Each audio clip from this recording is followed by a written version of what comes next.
Hi, this is Rebecca Dotson with Stronghold Fitness, and I'm here with another Spotlight interview.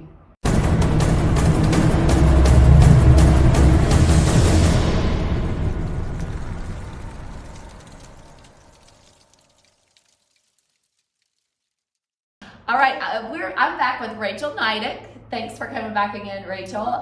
We've already done, this is the second interview of a 3-part interview series that we are doing on health, wellness, fitness, and hormones. Mm-hmm. And in our first interview, we kind of recapped Rachel's journey, her health and fitness journey, and how it's evolved over time, and how that's led her into all the research and everything that she's learned about hormones and weight gain and loss and muscle development and so forth. So we're gonna just go from there forward and just talk more about hormones and how they affect weight gain, loss, muscle development, all of that. So on to you. Oh gosh. Just pick up where we left off. Okay. I feel like y'all are gonna be so tired to hear me talking. No. Okay. No, absolutely not. Just a disclaimer, y'all, this is a lot of information, and I'm going to try to be like as brief as possible with a lot of this stuff because it's kind of boring, honestly. Like, it's really not that interesting, and really it's not anything that you really couldn't go research for yourself, and more kind of focus on we'll kind of try to wrap all this up and like, what do we do with all this stuff? Because I think that's really what's important. Like, we have this information, but like, how is it going to affect our everyday lives? And how do we make modifications and changes and stuff as we age? Right, yes. And what's important there. So I'm going to try to... how can we put the boring information into practical use? Yeah, right, yeah. Practical use. So I'm going to try my best to like keep the boring stuff to a minimum, but I have to go over some of it because it is really significant for what we're talking about. So, okay, so hormones, and I'm going to kind of skip over the weight gain part. Okay. Yeah. Because I think it's, that one's a little bit difficult. That's kind of a moving target in a lot of respects, and a lot of things go into that. But really more, I'm going to talk about how hormones affect muscle development or muscle growth. Okay. And I think it's really significant that we just kind of understand a really, really basic idea of that, so that when we start talking about how those things change as we age, it makes a little bit more sense. Mm-hmm. I would like to know more. Yeah, so basically muscle growth, which is known as muscle protein synthesis, and you probably remember that term from like when you took personal training. Yes. So muscle protein synthesis is it's a response to a stimuli or response to a stimulus. And it's an adaptation that our body has. So you put that muscle under a load and it will grow because it is a response to the stimulus of weight bearing, right? Right. So that is what all of these hormones affect, right? And there are 2 main types of hormones that will affect muscle growth, and they are anabolic hormones and they're catabolic hormones. And we're going to we're not going to deal with all of them because there are quite a few, but I can kind of very briefly give the difference between the 2 of them and sort of how they affect one another, because they do work together to help us build muscle, okay? So the main anabolic hormone, and everybody knows this, is testosterone. Mm-hmm. Yes. And obviously we know that men have higher levels of testosterone than women, and we'll talk a little bit more about that later. But that is your testosterone, your estrogen, I'm trying to think of the other ones that we would include in there, insulin, and then all of your insulin-like growth factors is what they call them. Mm-hmm. All 3 types of estrogen. I don't know if people know there are actually 3 different estrogens, and there are there are a lot of different analogs of testosterone as well. So we're just going to call them estrogen and testosterone for the sake of this. And we're really only going to deal with those 2, and a little on insulin. But so the point of these anabolic hormones is not just for muscle growth. They also regulate inflammation in our bodies. They regulate the use of our macronutrients, so our fats, our proteins, and our carbs. It sort of tells them where to go and what to do and all that kind of stuff. I'm trying to think what else. I have notes because I can't remember all this stuff, y'all. There's so much. They regulate our tissue repair and our recovery. So they have a lot of jobs. It's not just about muscle building or sex drive or whatever, female cycles or menopause. They have other jobs. And then your other hormones, which aid in all of this, are your catabolic hormones, and those are like glucagon. Those are going to be, like your epinephrine, norepinephrine, cortisol. And all of those are catabolic in the sense that what their main job is to break down glucose into energy. Okay, so that's that main job. And you can see how those two things go together. So you have these hormones that are breaking down our food and giving us energy to then work out. We work out, we build muscle. That also subsequently repairs and restores our muscle, and that's sort of how it all kind of comes together. That's a really, really brief, basic way to say that. There's probably people out there like, oh my God, what was she talking about? What did she say? Okay. Okay, so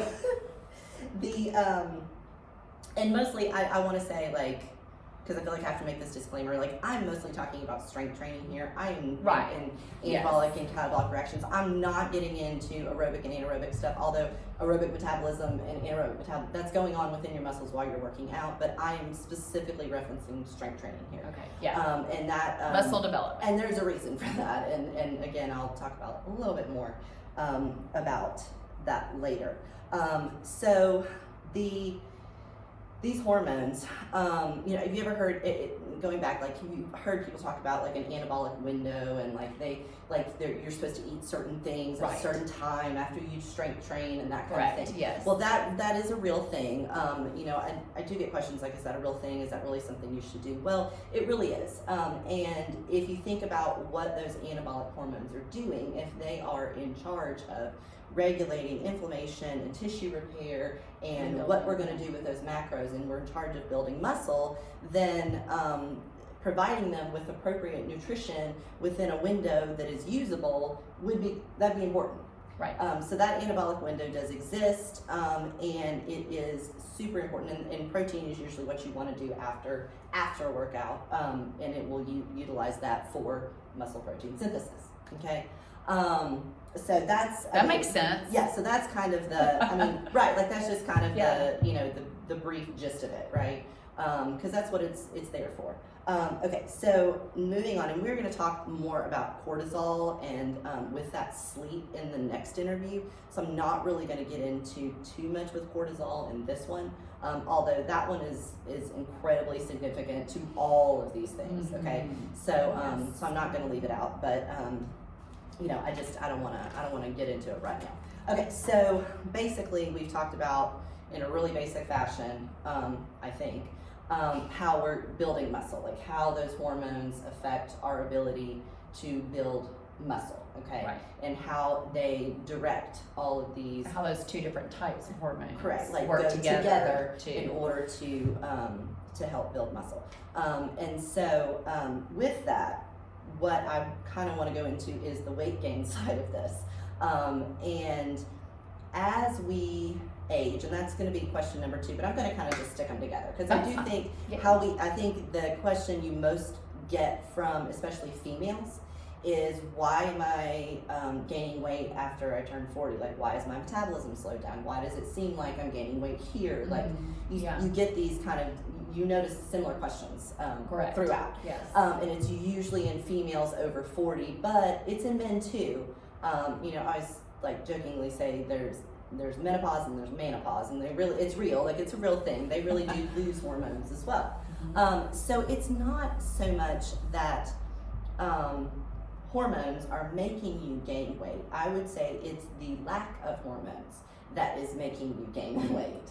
And really the reason that happens is because as we age, we simply do not make as much anabolic hormone anymore. So if we do not have enough estrogen, testosterone, growth factor, all of those things, and you think about going back to the beginning where we talked about what those are responsible for, then your ability to grow muscle has been diminished. Right. Because you just don't have enough available anabolic hormone to mix with your catabolic hormone in order to cause muscle protein synthesis. Which is why after the age of 50, Right. there's that muscle There's- loss that's correct. just inevitable. And right, It just is inevitable. well, it's not inevitable. Well, it's inevitable if But it you- will happen if you don't yeah, do anything. if you don't do anything about it, right? You don't do anything Yes. about it. So what you're really seeing is you're not actually seeing your metabolism is not slowing down because you are losing hormones. Your metabolism has slowed down because you've lost muscle. Right. So a loss, because with these anabolic hormones, their job not only is to build muscle, but it's also to maintain muscle mass. And so it knows exactly what your body needs calorically to do that. And so when we are eating appropriately, right, and we have this muscle, then our anabolic hormones know, well, this needs this much, and it sort of divvies it out, right? Well, let's say we're lacking in those anabolic hormones. Obviously, all of a sudden our muscle's not really going to get the feeding that it really needs, and so it starts to shrink. So there's always with age there's an associated loss of muscle, of skeletal muscle mass. And so that's really what is causing people's metabolism to slow down, because we know, or most of us, know, like less muscle mass equals a lower basal metabolic rate. Right. So, which is your metabolic rate right. at rest. At rest, yes. It's just what you need to survive, just to live the day, not even do anything, not work out. Sit around and eat bonbons. Right. So, yeah. Or take it out. Or whatever. So with that, what you are seeing, like as we are aging, you're seeing one, the loss of muscle mass, which is, kind of crummy if you think about it. No doubt. And then subsequently from that, you see the diminishment of the basal metabolic rate. So now our metabolism, we've lost muscle, so now our metabolism starts Good times. to slow down. Yeah. Good times. Yeah. But with all that, you also are going to look at the other things. If we go back to the other things that that those hormones are responsible for. So we also now don't have as much inflammation regulation. We also don't have as much tissue repair and recovery going on. So all of these things kind of swirled together really are going to make it a little more difficult as you age to maintain and build muscle mass. And that is where you start to see weight gain in your midsection, because really our bodies, they're really so smart. And as we're starting to not make as many sex hormones anymore, as females, where we prior to were putting on fat more in our in our lower body, because that is very much a adaptive protective measure for pregnancy. We don't need to do that anymore, because we're not trying to get pregnant, because we're losing these hormones. So our body kind of says, oh, well, we don't need that anymore, so let's just store it where, the next best place. Well, that's going to be here. So we start to have a shift in where you store that fat. And also, people don't necessarily always make caloric changes. They just kind of continue eating the same way that they always have, from when they were 20 or 30, and now they're 50. They have a slower metabolism because of loss of muscle mass. So then there's excess calories. So then we have to store that somewhere. So it's really, like I said, it's a lot of things that are causing all of this together. It's so much fun to be old. This is an awful interview. Oh my gosh. So sorry. I promise it gets better, y'all. I'm so sorry. I say to people all the time, these bodies were not meant to last forever. No. It's just a fact of life. We got to do the best with what we got. We do. And there are things we can do, and I will tie it together at the end. I'm the most depressed interview ever. No, okay, so beyond that, we obviously know as females, and this is where I'm going to kind of deviate off of the male train and kind of stay on a little bit with females. Lower estrogen is associated with a lot of things. It is associated with all your normal menopausal things, hot flashes and all that. But poor sleep quality is one that you definitely see with lower estrogen. There is a direct correlation between lower estrogen levels and intra-abdominal fat. I don't have a super good specific reason for that, other than that was in the study, that's what correlated. So lower estrogen levels there. And then obviously, like all of your obvious ones, like type 2 diabetes, heart disease, all the risk factors associated with those things. So these lower hormone levels can, they could become dangerous, like if they're not corrected or they're not, you don't stay on top of them. So that's really, I mean, as far as how the hormones are creating muscle development and weight gain, that to me that's the simplest explanation for it. And like I said, this changes as we age, and of course there are things we can do about that, but I'm going to get into those a little bit more in the next Number 3. Yeah, in number 3. I actually got through that a lot faster than I thought I would. Oh. that was not too bad. I was really worried. So the big answer is yes, it all changes as we age. It does. Yes, Yeah, it all. And still going back to what we talked about in the first video about how combating that with, we talked about consistency. Yep. Yeah. And that one becomes huge. I'm glad you remembered that. Okay, that one becomes huge because in the last interview I was talking about hormones don't make us fat, inconsistency makes us fat. Well, I mean, even though we do have a diminishment, it's happening so slowly. This is not just like, unless you have a hysterectomy, for crying out loud, you're not just going to all of a sudden the next day wake up and have 0 estrogen. Right. So it's a slow progression. So consistency really is your best friend here, because if you are being consistent in your workouts and you're being consistent with your nutrition, the likelihood that, one, you're not going to notice these things happening is very low. So you are able to make modifications very quickly to accommodate these things. And that would be maybe alterations in your macros, caloric accommodations, workout accommodations. Maybe you need to change what you're doing entirely for your workouts. And so, and as you're aging, make a shift from maybe more cardio to more strength or something like that. So consistency really being key to that.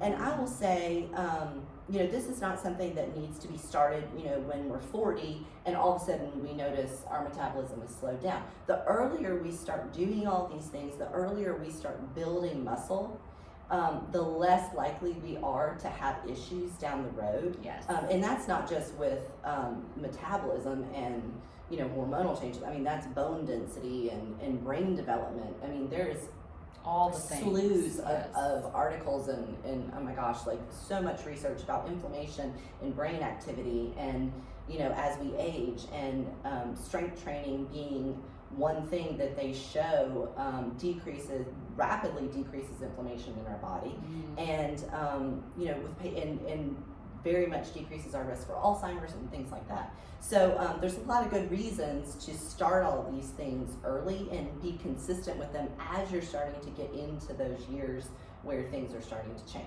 Right. Yes. Yeah. So, and the way it makes us feel. I mean, it's such a huge mission of mine and of Stronghold that that's what we train for, is quality of life. Right. Not to be a certain size or look a certain way, but just to have that quality, longevity of quality of life. Yep. And the earlier we start that process, the more that we're going to have that. Yeah, for sure. Yeah, old muscle always does better than new muscle, for sure.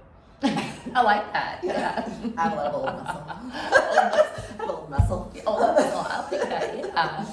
Yeah. Yes. Well, is there anything more we need to know right now before we wrap up this interview? I don't think so. I think like I said, I'm trying to be as brief as possible. Not to overwhelm us. Because again, it's more about what do we need to do with all of this stuff? Yeah. Well, it's great to know, but at the same time, what if you've got somebody listening to this, and let's say they are 43 years old and they have never worked out and they've noticed their metabolism has slowed down, and I'd rather us spend time getting that person acclimated to what they need to do and all that. So. Well, I think all that was well laid out for as far as explaining how that works. So very good. Well, as always, I like to do a fun question at the end of the interview. So Rachel is okay, let's see if I can actually say what she is. Her job, she's awesome, that's what she is. But she is a board certified cardiopulmonary perfusionist. Did I say that right? Yeah, you got it. Yeah, that's right. Okay, so what's the favorite thing about your job? Oh my goodness. That's actually a really hard question. You might need to remind them of what that job is.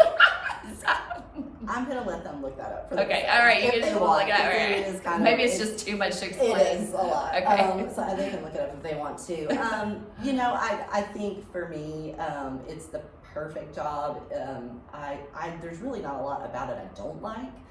So it would be kind of hard. It would be kind of hard for me to pinpoint my favorite thing about it. It really is a super fun job. It is very different and I'm pretty active throughout the day and get to work with a lot of patients that are very sick, and there's a lot of good problem solving that goes on there. And I think if you don't know what it is, look it up and you'll find it interesting, maybe not, maybe you'll find it boring, but I find it super interesting. So it would be hard for me to pick one thing because like I said, there's just very little that I don't like about it. Well, that's awesome that you love your job. I mean, that's always good to hear, for sure. Yeah. I don't know. I think Rachel's like a secret geek, and so she just likes all the things that have to do with the research and all of that in the medical field. So if we really want to do number 4. I know. What is so great about being married to Eric Knytych? Yeah. What is? Eric added this question for us to ask. It's handwritten on the sheet. Well, again, that's her husband. What is not great about being married to Eric Knytych? Oh gosh, I mean, is there anything? I couldn't say. That's a very smart answer. I love it. Well, we will continue this conversation in one more interview and find out all the stuff we need to know to be our best selves as we age and how to combat those hormones that we're losing. So thank you, Rachel, again for agreeing to share your knowledge with us. And if you'd like more information about Stronghold and our services, my information will be on the screen. Thanks and have a great day.